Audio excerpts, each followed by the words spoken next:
paz do Senhor, irmãos. Podem se assentar. Eu também estou no time das que tremem quando chegam aqui. Confesso que fico muito mais confortável numa aula de EBD.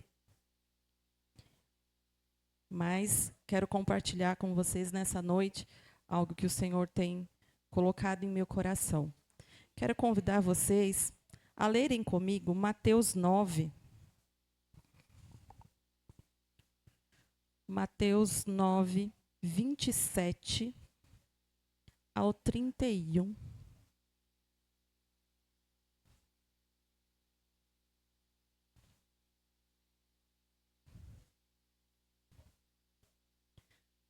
E partindo Jesus dali, seguiram-no 2 cegos, clamando e dizendo: Tem compaixão de nós, filho de Davi. E quando chegou a casa, os cegos se aproximaram dele, e Jesus disse-lhe: Credes vós que eu possa fazer isso? Disseram-lhes: Sim, Senhor. Tocou então os olhos deles, dizendo: Seja-vos feito segundo a vossa fé. E os olhos se lhe abriram, e Jesus ameaçou-os, dizendo: Olhai que ninguém saiba. Mas, tendo eles saído, divulgaram a sua fama por toda aquela terra. E é sobre esses pequenos versos que quero falar um pouquinho com os irmãos essa noite aqui. Embora seja um outubro rosa voltado para as mulheres, poderia falar sobre um monte de coisa, e olha que eu busquei outras coisas, mas o Senhor queima o meu coração para falar hoje com vocês sobre fé. Assunto simples, de um jeito simples, fé, tão importante para nós. É interessante que, se nós buscarmos teologicamente, nós vamos encontrar diversas divisões de fé, 4 tipos, 4 modelos, 6 referências e um monte de outras coisas teológicas. Poderíamos falar sobre a fé sobrenatural, a fé salvadora, a fé natural, aquela que você já nasce com ela, a fé como fruto do Espírito Santo. Mas eu quero falar com vocês aqui hoje sobre a fé, aquela simples. Sabe a fé de todo dia? A fé simples? A fé que leva 2 cegos a seguirem a Jesus e alcançarem o seu milagre? É dessa fé que eu quero falar com vocês hoje. Lá no livro de Hebreus 11, verso 1, Júlia, me ajuda aí? Lá no livro de Hebreus 11, 1, nós vamos ter uma definição de fé segundo a Bíblia, que diz o seguinte: ora, a fé é o firme fundamento das coisas que se esperam e a prova das coisas que não se veem. Em outras palavras, estou dizendo o seguinte: olha, é a certeza que nós vamos receber essas coisas que nós esperamos, e é também a prova que existem coisas que eu não vejo, mas elas estão ali. Eu não posso ver, mas elas existem. Isso é fé segundo a Bíblia. Mas mais do que isso, eu queria dizer para vocês que, segundo o dicionário, fé é muito simples, é uma confiança absoluta, ainda que você não veja. Confiança absoluta em quem? Em quem será que eu tenho que ter essa confiança absoluta a ponto de seguir pelo caminho até a sua casa para encontrar o milagre?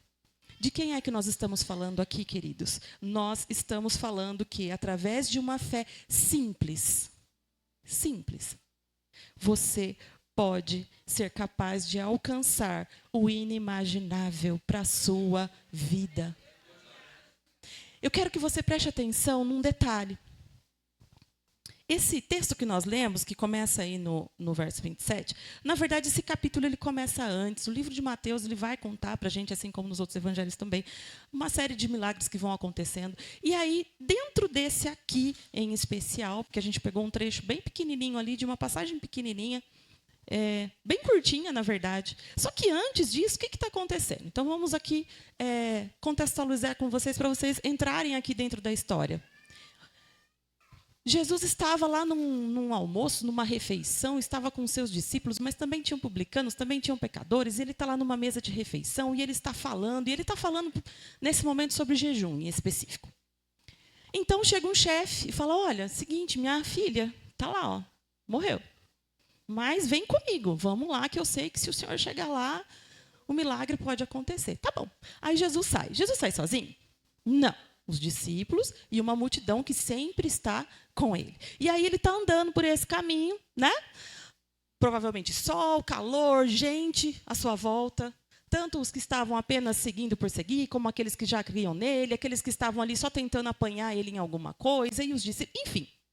Quando ele está indo para lá, acontece o quê? A mulher do fluxo de sangue. Aí a mulher do fluxo de sangue, ela rompe, ela passa por aquele monte de gente, ela se aproxima de Jesus, ela toca nele. Aí ele para, e aí ele olha, e aí ele pergunta, mas quem me tocou? Aí os discípulos falam para ele, nossa, mas como assim quem te tocou? O senhor vive espremido aí, agora quer saber quem te tocou? Ah, porque foi um toque diferente, vocês estão enjoados de saber. Foi um toque diferente que de mim serviu dele. Ele olha para ela, fala, bom, vai, sua fé te salvou, ela conta a história dela e tal. Beleza. Gente, vocês estão entendendo que era um cenário de caos? Sim ou não? Um cenário de caos. Jesus continua andando. Aí ele chega na casa onde já estava rolando um velório.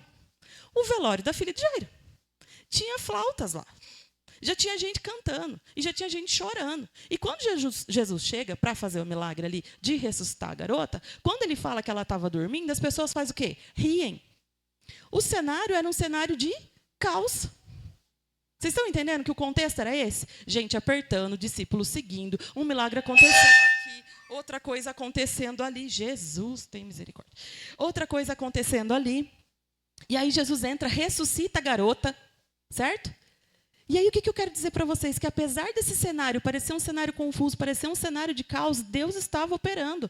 Assim como não importa o cenário de caos que esteja na sua vida hoje, o Senhor pode operar na sua vida através da fé.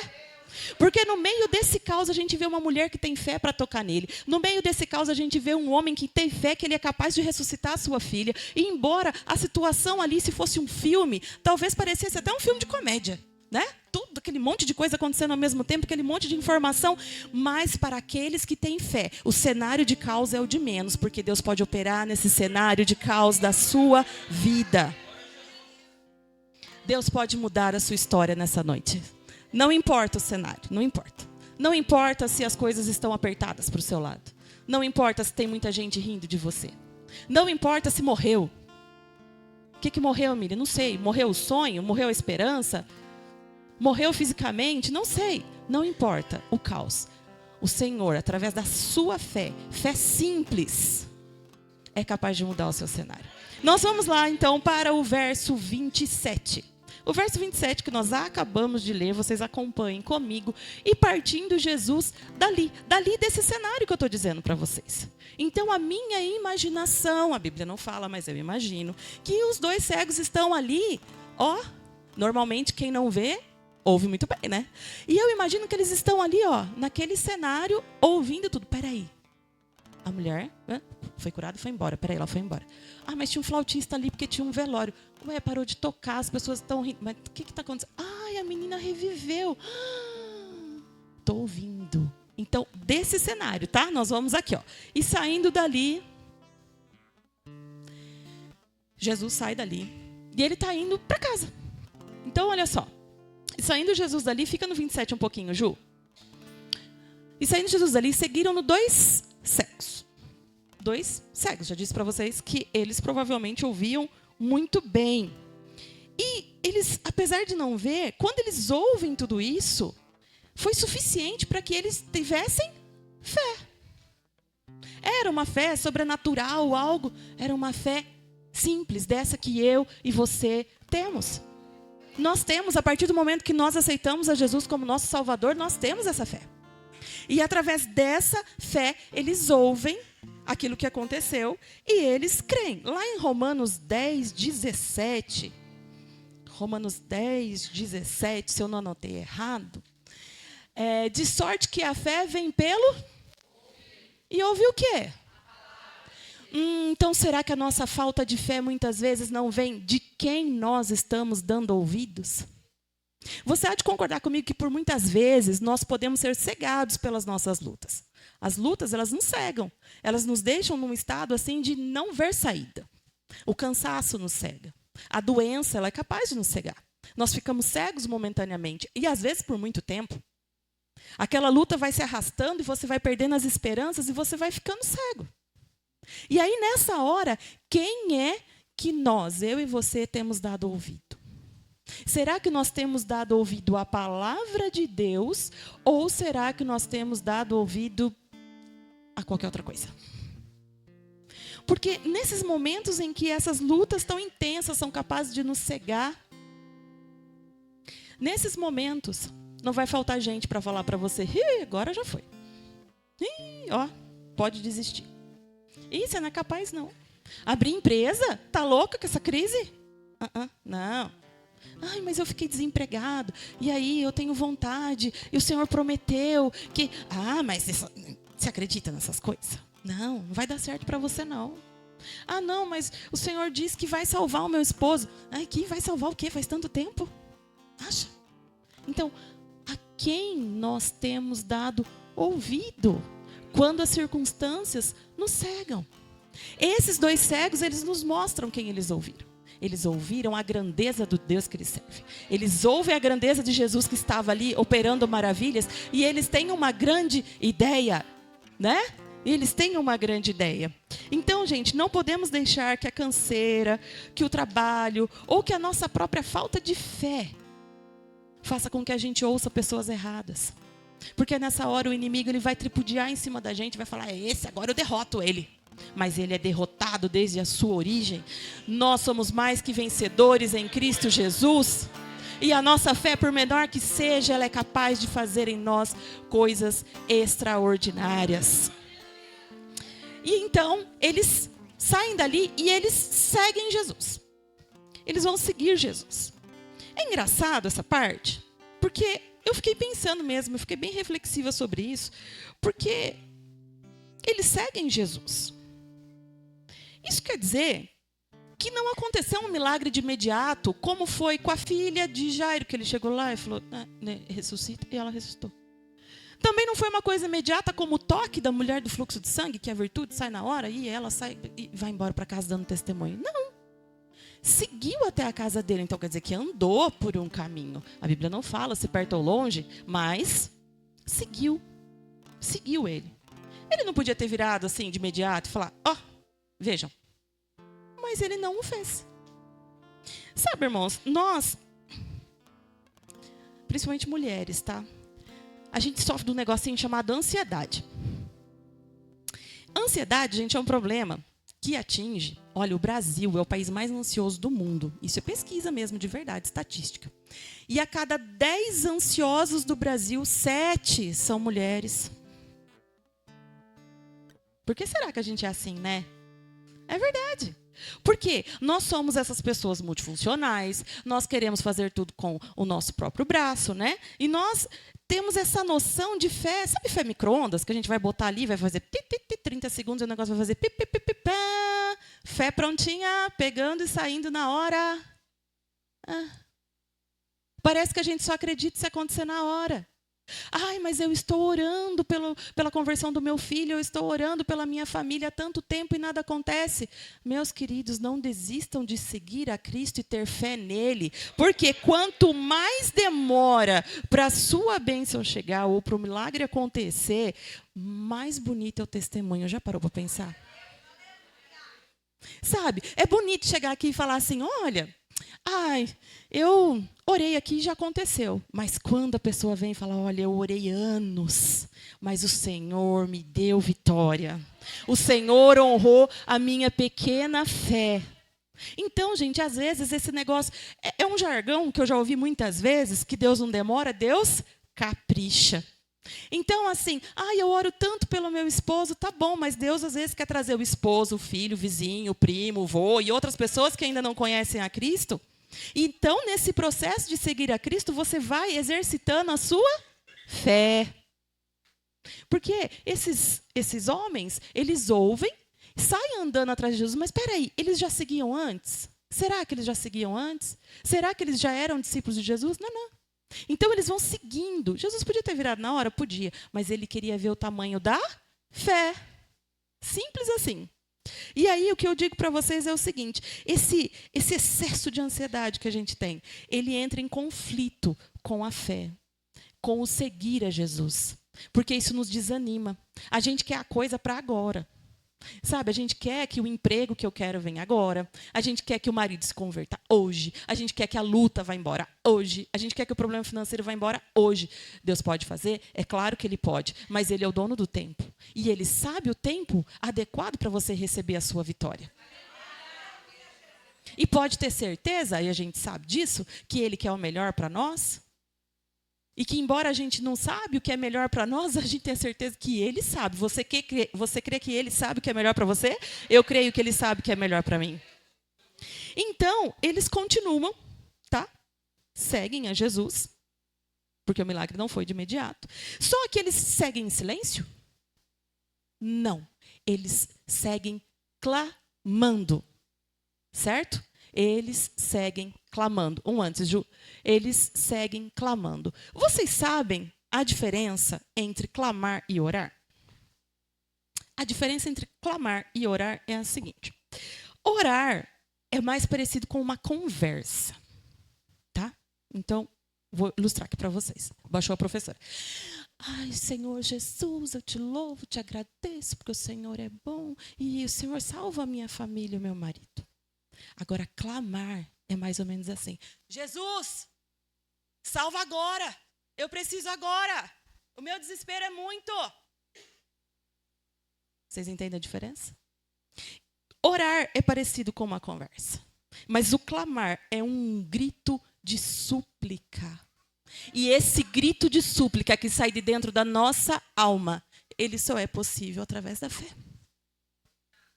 Sabe, gente, esse negócio de gritar com a alma eu aprendi do jeito mais dolorido. Eu já estou chorando antes de falar.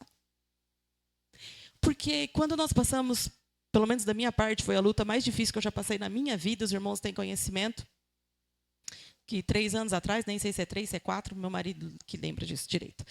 Nós tivemos a alta do Covid, né, Marta? Nós tivemos 3 anos, né? Nós tivemos a alta do Covid e o abençoado do meu marido cismou de ser internado. Olha o jeito que eu falo, né? Que ele cismou de ser internado. O Covid veio sobre a nossa casa, ele pegou justamente a Delta, e o homem estava bem dentro de casa.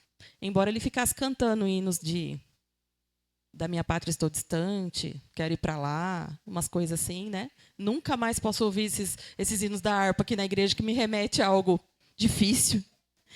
E aí nós fomos para o hospital, que parecia ser só um sorinho que ele ia tomar, se complicou a ponto dele estar com oxigênio no máximo, aguardando uma vaga na UTI. Vaga essa que não tinha. Eu passei o dia com ele no hospital e a gente estava pleiteando uma vaga para fazer uma tomografia. Consegui a tomografia. Ansiosa, eu consegui a tomografia. E estou lá atrás do médico. Olha, eu consegui a tomografia, preciso levar ele. Aí a Luana, a gente nem se conhecia muito bem ainda, né, Lu? A Luana ligou para mim. Eu estava do lado dele dentro do hospital, mas ele não sabia que era sobre isso que a gente estava falando, porque ele mal conseguia ficar em pé. E a Luana falou assim, você não está entendendo, Miriam. O problema não é o exame. O problema é que ele não sobrevive. Sair daqui do hospital agora, entrar na máquina para fazer o exame e voltar para cá. Ele precisa de uma UTI. Aí, como assim? Ele está aqui do meu lado, está inteiro, está conversando, está vivo, mas só Deus entendia como é que estava por dentro, né? Aí o abençoado foi transferido lá para Jaú e eu fui para casa da minha mãe. Foi a pior cena da minha vida ver esse homem entrando dentro daquela ambulância. Eu fui para casa da minha mãe, tomei um sossega-leão. Quando foi ali pelas 4 da manhã, meu pai veio até o quarto onde eu estava e falou assim, leva sua mãe no hospital para mim. Eu entrei no quarto e minha mãe fazia assim. O Covid já tinha atacado ela também, a coisa estava tão feia que vai eu para o hospital com a minha mãe. Aí chega lá no hospital com a minha mãe, a mãe fala, então, ela tem que ir para UTI.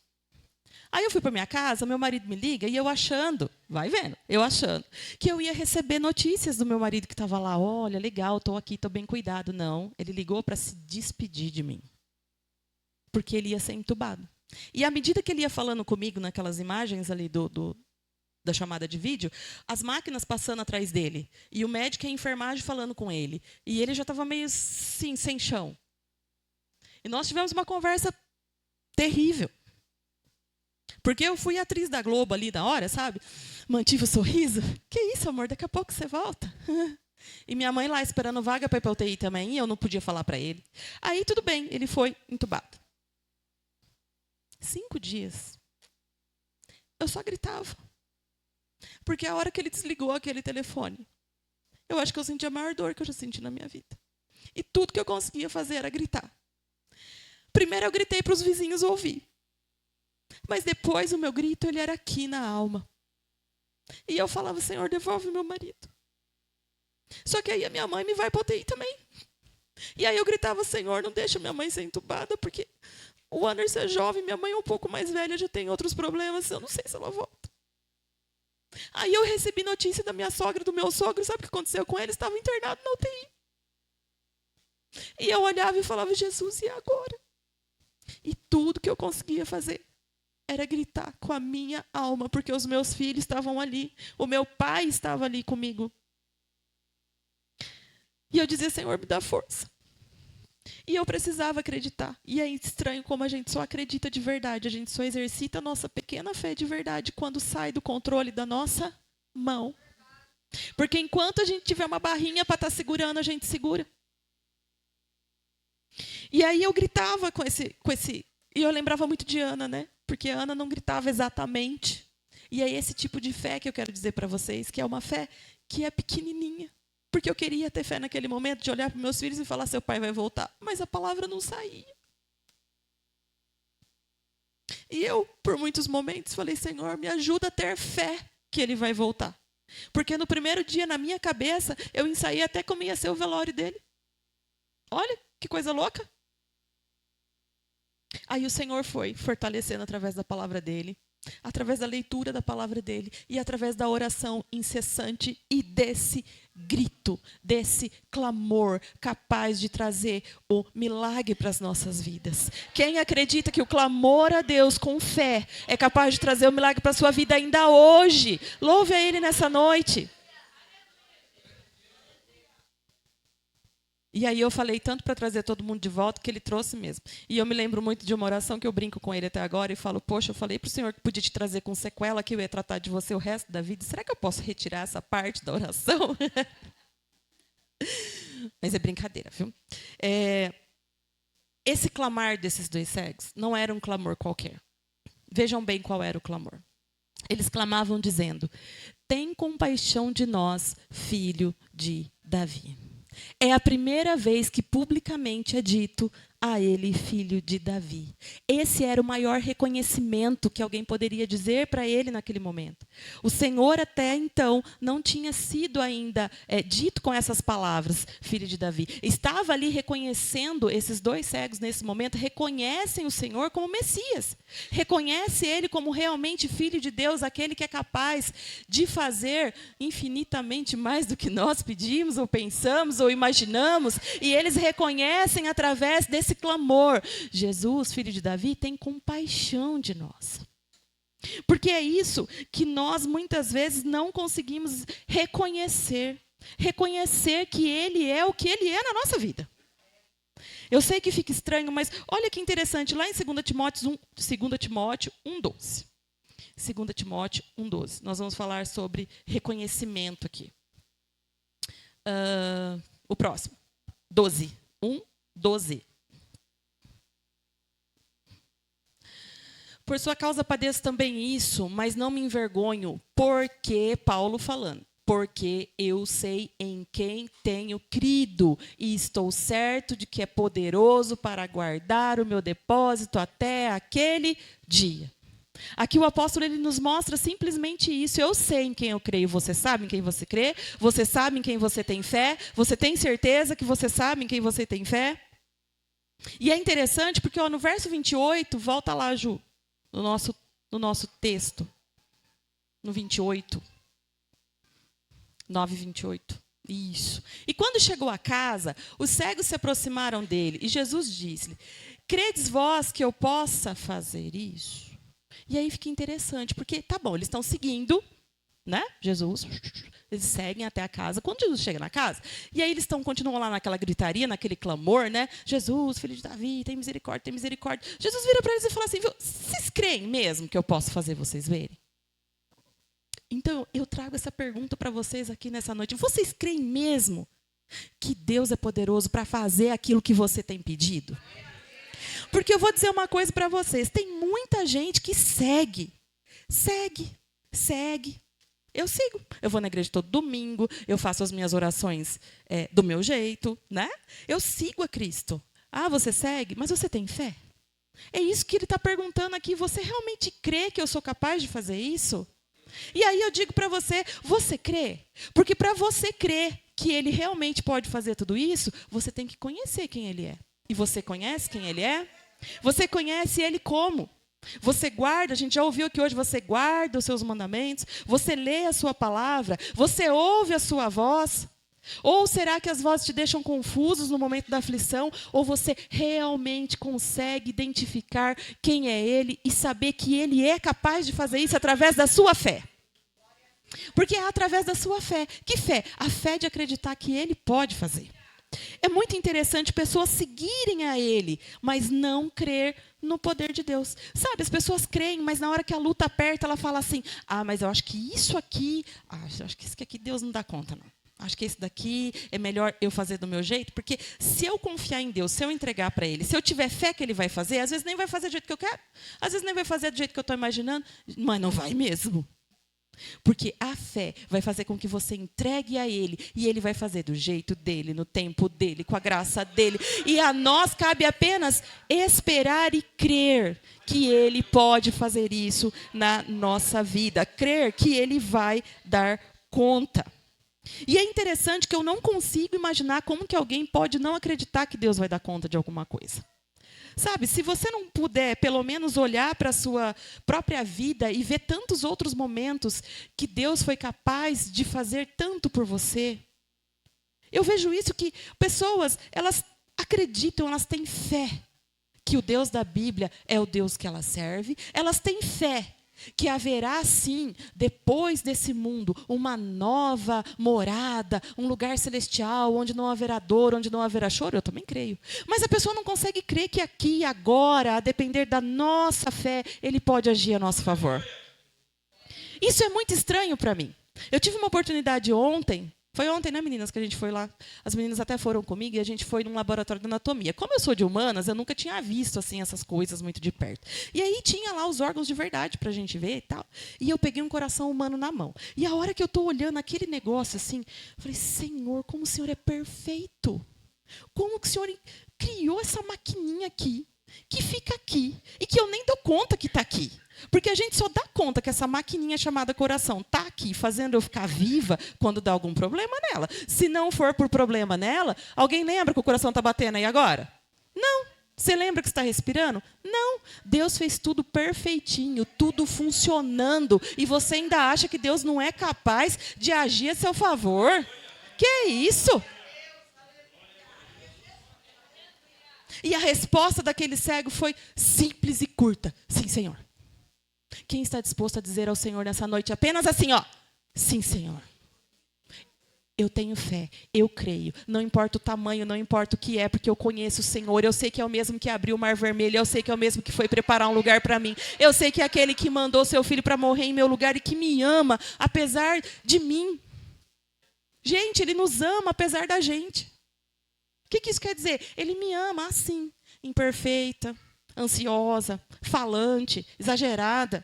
Mas Ele me ama desse jeitinho. E é desse jeito que eu acredito e tenho fé nele, que Ele tem o melhor para mim. E que é só eu dizer para Ele, sim, Senhor. Faz por mim, Senhor. Como a Jéssica disse, Ele já garantiu a vitória. Sim, Senhor, vou pregar no presídio, né, Carol? Sim, Senhor, eu vou fazer a tua obra. Sim, Senhor, o Senhor vai fazer o milagre do seu jeito, porque eu tenho fé. E lá no verso 29... Verso 29. Então tocou-lhes dizendo, seja-vos feito segundo a vossa fé. Aí é interessante. E se Ele dissesse hoje aqui para você, todos que estão aqui vão receber sim, mas segundo a fé de vocês. O que será que a gente ia receber? Será que eu ia receber o que eu estou buscando? Ou será que eu ainda preciso seguir um pouquinho mais por esse caminho? Será que eu preciso conhecê-lo um pouco melhor? Será que eu preciso reconhecer a voz dele um pouco melhor? Se Ele dissesse isso para nós hoje, seja feito segundo a sua fé, seja feito segundo a minha fé. Será que ao invés de ser totalmente curado da visão, eu iria embora com uma miopia? Porque, né? Vocês estão entendendo? Você é capaz de entender que se o Senhor pergunta isso para você hoje, como é que você vai embora?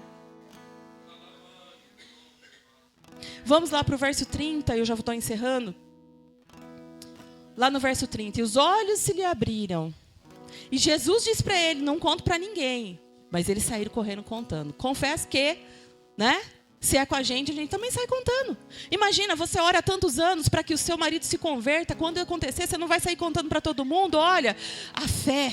Finalmente, o Senhor olhou para mim com misericórdia. Ele ouviu o meu clamor e Ele fez aquilo que eu pedi tanto a Ele, aquilo que eu clamei com tanta fé. Apesar da minha fé ser petitiquinha assim. Que o Senhor possa nessa noite, gente, trazer para nós essa fé que apesar de pequena, ela reconhece a Cristo.